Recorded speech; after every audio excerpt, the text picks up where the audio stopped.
সুন্দর লাইট আছে না, যেটা ট্রাঙ্কের মধ্যে যে লুকায় রেখে দিয়েছেন, চলে সেটা জ্বালায় আমরা দুজনে মিলে একটা টিকটক করি। না ভাবি, ওই টিকটক ভিডিও টিডিও এইগুলা না বাদ দিতে চাইতেছি।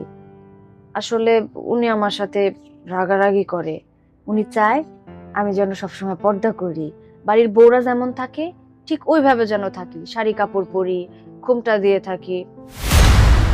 কিন্তু ভাবি আমার দ্বারা তো ওইসব হয়ে উঠতেছে না। আমি চেষ্টা করতেছি, তাই ভাবলাম যে ওই ভিডিও টিডিও এগুলো যদি বাদ দেই তাহলে হয়তো বা চেষ্টা করলে আমি পারবো।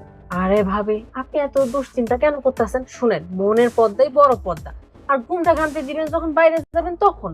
বাড়ির মধ্যে কি কেউ ঘুমটা ঘামতে দিয়ে চলে নাকি?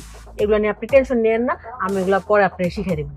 আসেন ভিতরে যাই দুজনে দিয়ে টিকটক করি। আমারও না ইচ্ছা লাগছে আপনার মতন টিকটক করার, আমার খুব মন চাইতেছে, চলেন না।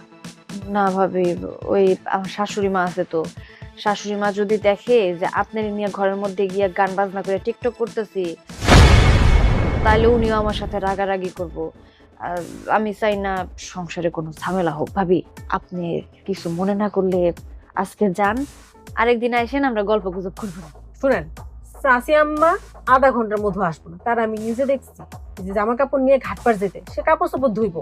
আধা ঘন্টার মধ্যে আমরা কমপক্ষে আপনার 6 টিকটক তো করে নিতে পারবো। চলেন, এখন এত কথা না কইয়া দুজনে মিলে 2টা টিকটক করি। 1-2টা টিকটক করলে কিছু হতো না। আর ভাবি চলেন তো, আসেন। ভাবি আরে আসেন। ঠিক আছে, আপনি যেটা এত করে বলতেছেন আসেন।